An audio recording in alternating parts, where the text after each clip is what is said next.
தேசிய முன்னணி தலைமையிலான மலாக்கா மாநில அரசுடனான கூட்டணியிலிருந்து டிஏபி உறுப்பினர்கள் வெளியேறிய விவகாரம் குறித்து பேசிய பிரதமர் டத்தஸ்ரீ அன்வார் இப்ராஹிம் இந்த முடிவை உடனடியாக தள்ளி வைக்குமாறு வலியுறுத்தியுள்ளார். மாநில நிர்வாகம் தொடர்ந்து சுமூகமாக செயல்படுவதை உறுதி செய்ய டிஏபி தலைவர்களும் மலாக்கா முதல்வர் டத்தஸ்ரீ அப்துல் ரவுஃப் யூசுவும் பேச்சுவார்த்தை மூலம் தீர்வை எட்ட வேண்டும் என அவர் கேட்டுக் கொண்டுள்ளார். நாங்கள் பல விஷயங்களில் உடன்படவில்லை என்றாலும் பொருளாதார வளர்ச்சி மற்றும் மக்கள் நலன் கருதி தொடர்ந்து செயல்படுகிறோம் என கூறிய பிரதமர் கருத்து வேறுபாடுகளை பேச்சுவார்த்தை மூலம் களைவதே சிறந்தது என குறிப்பிட்டுள்ளார்.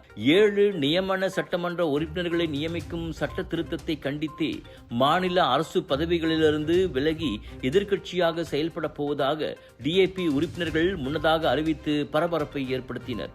எனினும் இவர்களின் வெளியேற்றம் அரசாங்கத்தின் செயல்பாட்டை பாதிக்காது என முதல்வர் ரவுஃப் யூசோ தெரிவித்துள்ளது குறிப்பிடத்தக்கது.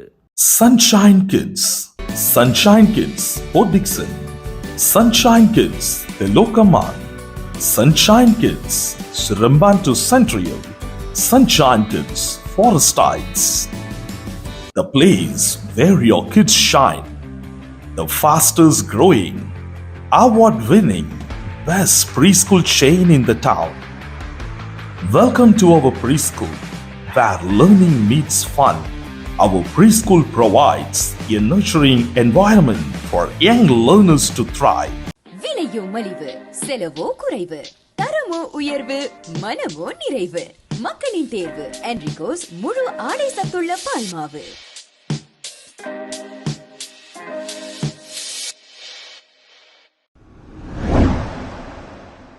நக்ரி செம்பிலான் மாநில தேர்தலுக்கான 36 வேட்பாளர்களை பக்காத்தான் ஹராப்பான் கூட்டணி அறிவித்துள்ளது. நேற்றிரவு பக்காத்தான் ஹராப்பான் தலைவரும் பிரதமருமான டத்தஸ்ரீ அன்வார் இப்ராஹிம் கோலாபிலாவில் அதனை அறிவித்தார். அவ்வகையில் வரும் ஆகஸ்ட் 1ஆம் தேதி நடைபெறவுள்ள இந்த தேர்தலில் பக்காத்தான் ஹராப்பானின் போஸ்டர் பாய் எனப்படும் மந்திரி பசார் வேட்பாளர் டத்தஸ்ரீ அமீனுடின் ஹருன் சிக்காமாட் தொகுதியிலிருந்து மாறி லிங்கி தொகுதியில் போட்டியிடுகிறார். ஸ்ரம்பான் நாடாளுமன்ற உறுப்பினரும் போக்குவரத்து அமைச்சருமான ஆந்தனி லாக் தனது சென்னா தொகுதியை தற்காக்கிறார். 5 இந்திய வேட்பாளர்களும் இம்முறை களமிறக்கப்பட்டுள்ளனர். ஆட்சிக்குழு உறுப்பினர் அருள்குமார் ஜம்புநாதன் மீண்டும் நீலாயில் போட்டியிடுகிறார். எஸ் வீரப்பன் ரம்பாவில் களமிறங்கும் வேளை ஜராம்படாங் தொகுதியில் ஜி மணிவண்ணன் போட்டியிடுகிறார். ஸ்ரம்பான் ஜெயாவில் எஸ் முகுந்தனும் ஸ்ரீ தஞ்சோங் தொகுதியில் டாக்டர் ராஜசேகரன் குணசேகரனும் களத்தில் குதித்துள்ளனர். தேர்தல் ஆணையத்தின் அறிவிப்பின்படி வரும் சனிக்கிழமை ஜூலை 18ஆம் தேதி வேட்புமனு தாக்கல் நடைபெறுகிறது. ஜூலை 28ஆம் தேதி முன்கூட்டியே வாக்களிக்கும் நாளாக நிர்ணயிக்கப்பட்டுள்ளது. ஜோஹர் தேர்தலில் பரிசான் நேஷனலிடம் தோல்வி கண்ட நிலையில் நக்ரி செம்பிலானில் அதிலிருந்து மீண்டு வெற்றி பெறும் வேட்கையுடன் பக்காத்தான் ஹராப்பான் களமிறங்குகிறது. வணக்கம் மேக்ஸ், உங்கள் புதிய OTT உலகம். எல்லா வகை தகவலும் பொழுதுபோக்கும் ஒரே இடத்தில், குறைந்த விலையில் நிறைந்த அனுபவம். இப்போது 2 மாதங்களுக்கு இலவச சந்தா. வணக்கம் மேக்ஸ், உங்கள் பொழுதுபோக்கின் புதிய முகவரி.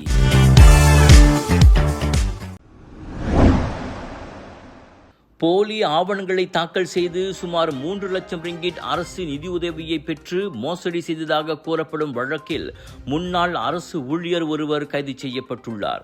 30 வயது மதிக்கத்தக்க அந்த நபர் 2020 முதல் 2025ஆம் ஆண்டு வரையிலான காலகட்டத்தில் தான் இப்பணியில் இருந்தபோது இந்த மோசடியில் ஈடுபட்டதாக கூறப்படுகிறது. விசாரணையில் அந்த நபர் 11 பேரின் தனிப்பட்ட விவரங்களை அவர்களின் அனுமதியின்றி பயன்படுத்தி அரசு நிதியுதவி திட்டத்திற்கு விண்ணப்பித்திருப்பது தெரிய வந்துள்ளது. இதன் மூலம் மாதந்தோறும் 500 முதல் 1000 ரிங்கிட் வரை அந்த நபரின் தனிப்பட்ட வங்கி கணக்கிற்கு நேரடியாக வரவு வைக்கப்பட்டுள்ளது. இது குறித்து புகார் எழுந்ததை தொடர்ந்து நேற்று முன்தினம் கோலாலம்பூர் MACC அலுவலகத்தில் வாக்குமூலம் அளிக்க வந்த அந்த ஆடவரை அந்த ஊழல் தடுப்பு ஆணைய அதிகாரிகள் கைது செய்தனர். ஜூலை 17ஆம் தேதி வரை அவரை 4 நாட்கள் தடுத்து வைக்க கோலாலம்பூர் மேஜிஸ்ட்ரேட் நீதிமன்றம் உத்தரவிட்டுள்ளது. கலர்ஸ் ஆஃப் இந்தியாவின் பிக் இந்தியா ஷாப்பிங் ஃபெஸ்டிவல் மற்றும் மஞ்சாங் எடிஷன் ஃபுடி மச்சா வைரல் ஃபுட் ஃபெஸ்டிவல். உணவு எல்லாமே ஒரே இடத்தில் உங்களுக்காக 16 ஜூலை தொடங்கி 19 ஜூலை வரை லோட்டஸ் மஞ்சோங் சித்தியவான் பேராக்கில். நண்பர்களே, திரண்டு வாருங்கள். நுழைவு இலவசம். அற்புதமான உணவு வகைகள், ஆடை அணிகலன்கள், ஷாப்பிங் செய்ய ஏதுவான இடம். குடும்பத்தோட வாங்க, கலகலன்னு திரும்ப போவீங்க. Big sale, big discount.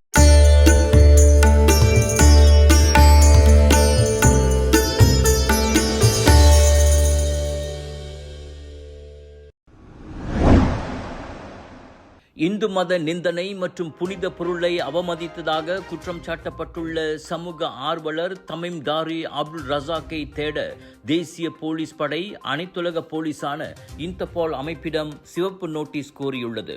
கடந்த மார்ச் மாதம் லங்காவி நீதிமன்றத்தில் தமீம் மீது குற்றச்சாட்டுகள் சுமத்தப்படவிருந்த நிலையில் அவர் வெளிநாட்டுக்கு தப்பிச் சென்றார். அங்கிருந்தே வீடியோ வெளியிட்டு நாடு திரும்ப சில நிபந்தனைகள் இருப்பதாகவும் அவர் கூறிக்கொண்டார்.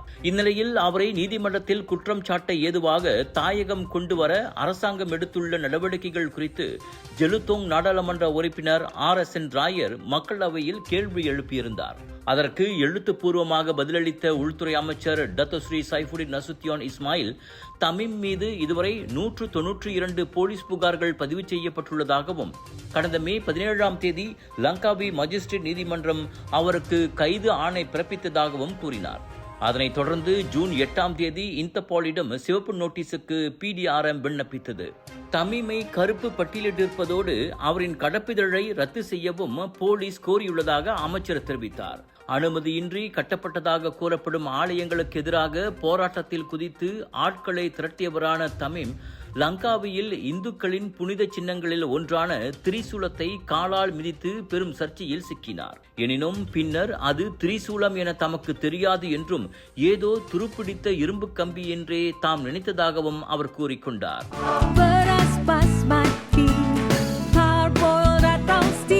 நீளமானது, தரமானது, சுவையானது, ஆரோக்கியமான அரிசிக்கு உன்னதமான தேர்வு.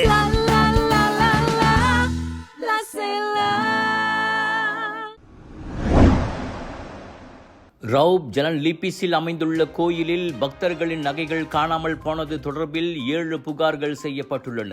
கடந்த ஞாயிற்றுக்கிழமை காலை சுமார் 11:57 மணி அளவில் இந்திய பெண் ஒருவரிடமிருந்து புகார் ஒன்று வந்ததாக ரவுப் மாவட்ட காவல்துறை தலைவர் சூப்பரிண்டென்டென்ட் முகமது ஷாரில் அப்துல் ரஹ்மான் கூறினார். கோயில் நிகழ்ச்சியொன்றில் கலந்து கொண்ட போது தான் அணிந்திருந்த தங்கச்சங்கிலியும் தங்க பதக்கமும் காணாமல் போனதாக அப்பெண் அப்புகாரில் குறிப்பிட்டிருந்தார். அதே சமயம் நகைகள் காணாமல் போனது குறித்து மேலும் 6 புகார்கள் கிடைத்ததாக முகமது ஷாரில் தெரிவித்தார்.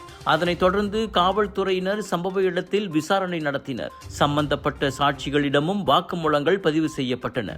விசாரணைகள் தொடர்ந்து மேற்கொள்ளப்பட்டு வருகின்றன. அச்சம்பவம் பற்றி தகவல் தெரிந்தால் விசாரணைக்கு உதவ முன் வருமாறு பொதுமக்கள் கேட்டுக் கொள்ளப்படுகின்றார்கள். இவ்வேளையில் எப்போதும் விழிப்புடன் இருக்குமாறும், குறிப்பாக மக்கள் அதிகம் கூடும் இடங்களில் விலை மதிப்புள்ள பொருட்களை கொண்டு சென்றால் கவனமுடன் இருக்குமாறும் பொதுமக்களுக்கு ஆலோசனை கோரப்பட்டுள்ளது. லோட்டஸ் மஞ்சோங் சித்தியவான் பேராக்கில் 16 ஜூலை தொடங்கி 19 ஜூலை வரை பேக் இந்தியா ஷாப்பிங் ஃபெஸ்டிவல் மற்றும் Manjung edition foodie macha viral food festival. நாட்டின் புகழ்பெற்ற வைரல் ஃபுட்ஸ், ஆன்லைன் மற்றும் ஹோல்சேல் வெண்டர்ஸுடன் நியூ அரைவல்ஸ், பிரீமியம் மற்றும் பூத்திக் கலெக்ஷன்ஸ், ஹோல்சேல் விலையில் சாரி, குர்தா, குர்தீஸ், இமிடேஷன் ஜுவல்லரி அனைத்தும் ஒரே இடத்தில். தரமான பொருட்கள் நியாயமான விலையில். ஃபூடி மச்சா ஃபுட் ஃபெஸ்டிவலில் 100க்கும் மேற்பட்ட சுவையான உணவுகள்.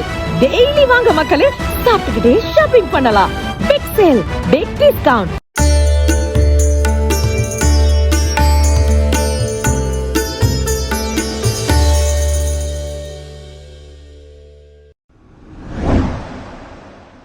அனைத்துலக விண்வெளி நிலையத்திற்கு தனது முதல் விண்வெளி பயணத்தை இந்திய வம்சாவளியைச் சேர்ந்த நாசா விண்வெளி வீரர் அனில் மேனன் தொடங்கியுள்ளார். கஜகஸ்தானில் உள்ள பைகோனோர் விண்வெளி ஏவுதளத்திலிருந்து ரஷ்யாவின் சோயூஸ் MS-29 விண்கலம் மூலம் அனில் மேனன் நேற்று விண்ணில் பாய்ந்தார். அவருடன் ரஷ்ய விண்வெளி வீரர்கள் பியோட்டர் டுப்ரோவ் மற்றும் அன்னா கிக்கினா ஆகியோரும் இந்த பயணத்தில் இணைந்துள்ளனர். சுமார் 8 மாதங்கள், அதாவது 240 நாட்கள் அனைத்துலக விண்வெளி நிலையத்தில் தங்கியிருந்து அனில் பல்வேறு அறிவியல் ஆராய்ச்சிகளை மேற்கொள்கிறார். குறிப்பாக விண்வெளியில் செமிகண்டக்டர் படிகங்களை உருவாக்குதல், நுண் புவியீர்ப்பு விசையில் இரத்த ஓட்டம் மற்றும் திசுக்கள் எவ்வாறு செயல்படுகின்றன என்பது குறித்த ஆய்வுகள் மற்றும் AI தொழில்நுட்ப உதவியுடன் கூடிய மருத்துவ பரிசோதனைகள் ஆகியவை இதில் அடங்கும். நிலவு மற்றும் செவ்வாய் கிரகங்களுக்கு மனிதர்களை அனுப்பும் எதிர்கால விண்வெளி திட்டங்களுக்கு இந்த ஆராய்ச்சிகள் மிகவும் முக்கியமானதாக கருதப்படுகிறது. அமெரிக்க விண்வெளி வீரர் மற்றும் மருத்துவர் என பன்முகத்தன்மை கொண்ட அனில் மேனன் விண்வெளி நிலையத்தில் எக்ஸ்பிடிஷன் 74-75 குழுவுடன் இணைந்து பணியாற்றியுள்ளார். ஏப்ரல் 2027 இவர் பூமிக்கு திரும்புவார் என எதிர்பார்க்கப்படுகிறது. Are you ready to witness the future of artificial intelligence right here in Tamil Nadu? Join Chennai AI Summit 2026, Tamil Nadu's first international AI summit, happening on August 7th and 8th at VIT Chennai. Meet world-renowned AI experts, researchers, industry leaders, entrepreneurs, startup founders, and technology innovators from across the globe. Explore breakthrough innovations in AI healthcare, semiconductor and AI, cybersecurity and AI, media and communication, and many more emerging technologies. Connect, learn, collaborate, innovate. Be part of the next wave of digital transformation. Register now at ititrc.com or call 72999-92999. Chennai AI Summit 2026, where innovation meets intelligence.